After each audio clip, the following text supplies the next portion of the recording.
Ça y est, le petit bull trap que nous avons identifié dans la vidéo d'hier est actuellement en train de se refermer. On voit qu'on est venu directement toucher le niveau de résistance des 45 140 $ dont on a parlé hier et qu'on a eu une énorme réaction bear. On voit que pour l'instant le marché américain est bien présent pour essayer de racheter la mèche. Ils vont essayer tant bien que mal de sauver leur session. On va aller voir ensemble dans cette vidéo s'il y a la possibilité de trouver un bottom de cette manière ou s'il va nous falloir tout le week-end pour se mettre en place. Hello à toute la team Logique, ravi de vous retrouver dans cette nouvelle analyse du marché crypto-monnaie. On est aujourd'hui le vendredi 24 septembre 2021 et il est 16h30 à l'heure à laquelle je tourne cette vidéo. Alors comme vous le voyez derrière moi, comme vous le savez je pense, le Bitcoin a démarré une certaine correction, exactement comme on l'avait identifié hier. Donc c'est plutôt une bonne news parce que ça va nous permettre d'avoir une correction assez rapide, assez franche. Et qu'est-ce qu'il se passe après, vous le savez, on se met en place une certaine structure pour trouver un bottom et on arrive à trouver un certain rebond. Pas de panique, pour la majorité d'entre vous, vous avez vu la vidéo d'hier, donc dans tous les cas vous savez ce qu'il se passe actuellement. On a un Bitcoin qui est au 42 432 $, moins 3,63%. On est en train de corriger, on est déjà en train de racheter pas mal la mèche. On vient d'avoir l'ouverture du marché américain il y a une heure de cela. Donc ça nous montre qu'il y a pour l'instant une certaine volonté des Américains de sauver leur session. On a un Ethereum avec moins 6,57% qui commence à perdre certains niveaux clés. Donc attention, là aussi vous le savez, c'est Papa Bitcoin qui va vraiment faire la pluie et le beau temps sur le marché des crypto-monnaies. On voit que dès lors qu'il corrige, eh bien ça envoie une énorme baffe sur la majorité des altcoins. Regardez l'entièreté du top 30 quasiment. On a juste le Tezos qui monte ici à la 29e place, qui est en train de faire résistance, qui est en train ici de partir avec 2,64% à la hausse. Donc s'il va être à surveiller, il est en train ici de grappiller certaines places et c'est typiquement le genre d'actif qui peut intéresser les investisseurs par la suite. Donc on va aller voir ensemble, est-ce qu'on est ici sur un bottom, est-ce qu'on a réussi à trouver la dernière jambe baissière pour que le Bitcoin puisse trouver un rebond ou est-ce qu'il va nous falloir tout le week-end avant de se mettre en place. On est sur le Scalpex Index, un Crypto Fear and Greed dans la peur 33, donc on est remonté un petit peu par rapport à la journée d'hier. Donc on voit qu'on a eu ici cette petite structure haussière, donc tout le monde y a cru, tout le monde a cru à un certain rebond. Et finalement on voit, c'est la décadence immédiate. Donc vous allez voir, on a 24 heures de retard sur cet indicateur, mais il y a une possibilité de revenir ici vraiment pas loin de l'extrême peur. Et vous le savez, généralement quand on n'est pas loin de l'extrême peur, eh bien ce qu'aime faire le marché, c'est ce type de rebond et par la suite les envoyer directement dans l'extrême peur pour marquer les esprits. Un social index bloqué sur up, mais bon, ça retranscrit pas réellement ce qu'il se passe en ce moment sur Twitter, Facebook, Instagram, etc. Et un market order flow en recherche neutre. On a été quand même pas mal en buy toute cet après-midi depuis que le marché américain a ouvert. Donc on voit qu'on est en train ici d'essayer de racheter, d'essayer de récupérer un petit peu une partie du mouvement. Donc qu'est-ce qu'il s'est passé en fait simplement, comme je vous l'ai dit hier, on était venu faire simplement ce petit rebond. On est venu ici sur ce niveau de résistance au 45 237 $, qui était un niveau clé pour essayer ici de fermer aussi un maximum de short, puisqu'on voit qu'on a eu ici des creux, on a eu ici des creux. Donc c'est les endroits où évidemment on pose nos stop loss. Donc qu'est-ce que ça a fait? Boum, on est venu les pour faire en sorte de fermer un maximum ces positions et par la suite on a eu ici une vraie correction qui a débuté. Donc pour l'instant on est en train ici d'essayer de racheter le mouvement. Vous allez voir qu'on n'est pas vraiment sur une indication de rachat ni de bottom. On a bien racheté les mèches, oui, les acheteurs sont toujours présents et c'est justement ça qui me fait peur et c'est justement ça qui me fait dire que on risque d'avoir ici encore une correction un petit peu plus marquée, simplement parce qu'on voit qu'à chaque fois qu'on est venu ici essayer de créer de la peur, eh bien on a eu des mèches qui ont été totalement rachetées. Et qu'est-ce que ça envoie comme signal always? Eh bien ça montre que pour l'instant les investisseurs ne croient pas en cette correction. Ils pensent à un bottom prochainement et donc ils rachètent absolument tous les dips. Et vous le savez, les Waves n'ont pas envie de vous donner entièrement clé en main ce que vous attendez. Donc si on attend d'avoir un rebond et qu'on ne fait que acheter les dips, eh bien les Waves vont faire en sorte de toujours essayer de nous renvoyer plus bas jusqu'à voir qu'ils ont créé la peur nécessaire pour ne pas racheter les bottoms, puisque c'est elles qui veulent racheter les bottoms. Donc surveillez vraiment ce qu'il va se passer. On peut avoir un rebond technique, on peut avoir ici cette session des Américains qui va être sauvée, mais attention à ce week-end, il risque d'être premièrement déjà très volatile et deuxièmement il va y avoir beaucoup de pièges. Je pense qu'on va faire cette continuation baissière pour vraiment marquer les esprits. On va re-rentrer ici dans l'extrême peur du Crypto Fear and Greed et on va faire en sorte aussi qu'il y ait une certaine capitulation des investisseurs débutants, qu'ils aient peur et qu'ils arrêtent de racheter les mèches pour que les whales, elles, puissent se gaver. Les amis, il ne vous reste plus que 2 jours pour accéder à mon programme Les Chandeliers Japonais, à l'intérieur duquel je vous explique entièrement ma manière d'analyser les chandeliers japonais, qui est une disposition graphique utilisée par plus de 85% des investisseurs. Alors pourquoi est-ce que les 50% de réduction vont être enlevés? C'est simplement parce que mon 3e programme est enfin prêt. Il arrive d'ici 2 jours seulement. Le trading c'est bien, le hodling c'est mieux. C'est le programme à l'intérieur duquel je vais vous donner un vrai plan d'action d'investissement sur le long terme, avec que des analyses et que des indicateurs qui vont être vraiment long-termistes pour savoir quand acheter sur le marché, pour essayer de se placer au mieux lors de bull run, tout en n'étant pas rivé derrière nos graphiques. On parle ici de hodling, on parle ici d'un vrai investissement sur le long terme, donc faire en sorte de trouver vraiment les points bas de marché, les points les plus intéressants sur lesquels se positionner, et inversement, lorsqu'on commence à avoir certaines indications d'essoufflement, eh bien, essayer de prendre des profits. Donc on parle ici d'indications qui vont être vraiment plus long-termistes. Donc allez-y les amis, n'hésitez pas à sauter sur l'occasion des chandeliers japonais avec 50% de réduction, parce que d'ici seulement 2 jours, parce que d'ici seulement 2 jours, les amis, il va reprendre son prix d'origine et ce serait vraiment dommage de vouloir le payer plein pot plus tard alors que vous l'avez ici devant les yeux avec 50% de réduction. Donc sautez sur l'occasion, cliquez sur le lien dans la description les amis et allez peaufiner votre stratégie d'investissement à l'aide des chandeliers japonais. On est sur le Bitcoin en daily, donc ça y est, on va pouvoir un petit peu mieux analyser ce qu'il s'est passé. Alors déjà, premièrement, on voit que je vous ai matérialisé ici des wedges ascendants qui généralement sont des figures de retournement baissier. Donc ça fait 2 fois qu'on réalise, ça fait 2 fois qu'on le casse à la baisse. Donc on est plus sur l'unité de temps 4 heures, hein, ça c'est bien matérialisé. Ceux qui me suivent sur Instagram, vous l'avez vu, je vous l'ai présenté lorsqu'on venait à peine de le casser. Je vous ai dit attention à la correction qui arrive. N'hésitez pas à me suivre sur Instagram, @cryptologique, exactement comme ça se dit. Je vous présente entièrement ce que je vois sur les graphiques dans l'instant T. Donc on voit que du coup il y a plus de volume bear que de volume bull très largement. On a eu 2 volumes bull ici qui ont été sur le déclin. Donc ça aussi ça nous a montré qu'on n'a pas eu un vrai rebond, qu'on a ici déjà eu un certain essoufflement du marché. On est venu dans ce niveau de résistance qu'on avait identifié hier au 45 112 $.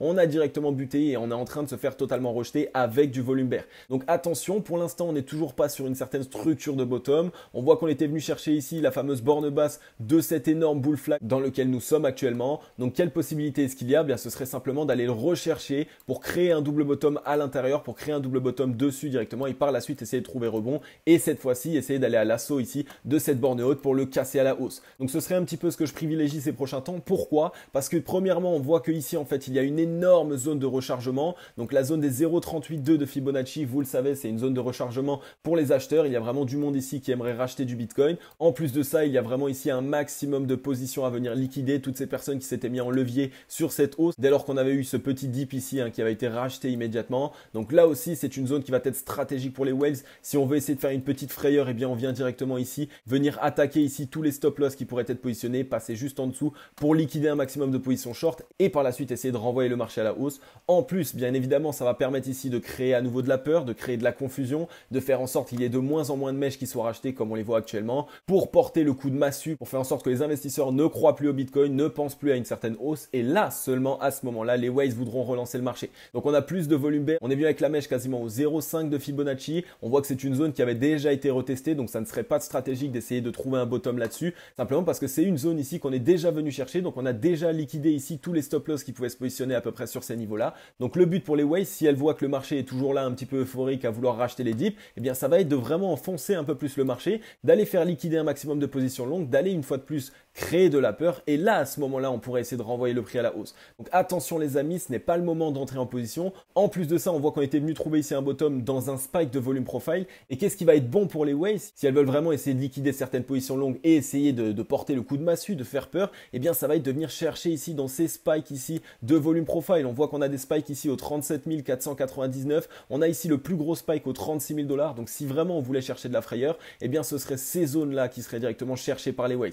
Donc attendez un petit peu, on n'est pas encore vraiment sur une structure de bottom. Je pense que le week-end va être plutôt correctif. On va au moins revenir tester ici ce niveau de support au 40 618. On a ici cette mèche aussi au 39 477 $ qui n'a pas été retesté. Et comme je vous l'ai dit, on a vraiment ici cette zone stratégique pour les whales qui pourrait vraiment essayer d'être cherchée pour créer un petit peu de peur. On va regarder un petit peu au niveau du RSI. On voit qu'on était venu sur un niveau de résistance au 47,22 qui nous avait déjà bloqué dans le passé. On est en train de partir à la baisse. Donc vous voyez que là même sur le RSI, on n'est pas du tout sur une structure de bottom. Donc là ici, la seule possibilité si on venait à partir à la hausse, ce serait de tester ici les 52 RSI. Mais là malheureusement, ça va simplement faire durer la chose puisqu'on ne va pas passer les 52 RSI. On va être à nouveau rejeté. On va faire un M en double top comme celui-ci. Donc je pense que là, ce qui va se passer, c'est on va essayer de revenir à minima tester ici cette zone des 33,86. Pourquoi pas une petite frayeur ici sur les 32 RSI qui est juste avant la zone de surachat. Et par la suite, on essaye voilà, d'installer un certain double bottom. Et là, à ce moment-là, on se mettrait en belle structure pour essayer de repartir. Et on aurait ici une target au 53,90 pour valider le double bottom. Donc attention, ce n'est pas le moment d'essayer de rentrer sur le Bitcoin. On est encore assez frileux. Tout est possible, vous le savez, sur le marché des crypto-monnaies. Mais au vu des indications actuellement, on a plus de probabilité de partir un petit peu plus bas. Et en plus de ça, on voit que pourquoi est-ce qu'on a réussi à partir aussi simplement avec la mèche aujourd'hui? Parce qu'on a toujours ici cet énorme creux de volume profile. Donc les bears ne vont pas avoir besoin de beaucoup de momentum, de beaucoup de force pour pouvoir nous renfoncer. Donc ces zones ici au 39 930 $. Donc il y a seulement ici ces zones au 39 000 jusqu'au 37 000 $ qui commencent vraiment à avoir de la réaction boule. Et en plus de ça, il y a énormément d'ordres des waves qui sont positionnés ici sur les 38 000 et 37 000 $. Donc ce serait vraiment des zones stratégiques à aller chercher. marché. Faites attention ces prochains temps sur le Bitcoin. Ensuite, on est sur le crypto total. Là aussi, on est venu ici directement dans un spike de volume profile. On le voit hein, là ici dans les 2000 milliards, ça a été une zone qui a été vraiment très travaillée. Et dès lors qu'on l'a touché, qu'est-ce qui s'est passé? Réaction bear, on s'est totalement fait enfoncer. Et ça, on pouvait le voir aussi parce que les volumes ici, ils étaient sur le déclin. On a ici simplement fait un faux rebond, ce qu'on appelle un dead cat bounce. Donc c'est simplement un rebond sans aucune force qui fait que par la suite, on vient corriger à nouveau. Donc on a trouvé un support. Là aussi, on est en train de se faire racheter. On voit qu'on est venu chercher à nouveau cette zone des 1807 milliards hein, qui était ici simplement la zone de clôture. Là, pareil, pour ma part, je ne pense pas qu'on va repartir à la hausse. On voit que c'est une zone qui va être assez compliquée à franchir. Si on veut essayer de repartir, il va vraiment falloir instaurer une vraie belle structure de bottom. Donc je pense que là aussi sur le week-end, on va revenir tester ici hein, cette zone dure ici entre les 1787 milliards jusqu'aux 1740 milliards. On voit qu'on aurait ici des spikes de volume profile à venir chercher pour essayer de faire lever certaines positions longues avec du levier aux 1624 milliards ici, hein, des 1644 jusqu'aux environ 1598 milliards. Donc toute cette zone ici, ce serait une zone qui avait été pas mal travaillée. Il y a pas mal de leviers qui a dû rentrer à ce niveau-là puisqu'on voit que ça a été une zone qui a été très défendue. Donc là, ce serait une belle zone plutôt bien stratégique si les Waves venaient à chercher des liquidités. On va regarder un petit peu au niveau du RSI. On voit qu'on a un niveau de support ici hein, au 43,16. Donc on va surveiller. Si on trouve rebond dessus, alors on pourrait venir chercher les 50 de RSI pour ici venir par la suite faire un M en double top. Donc on aurait un espèce de petit rebond technique et par la suite on viendrait corriger.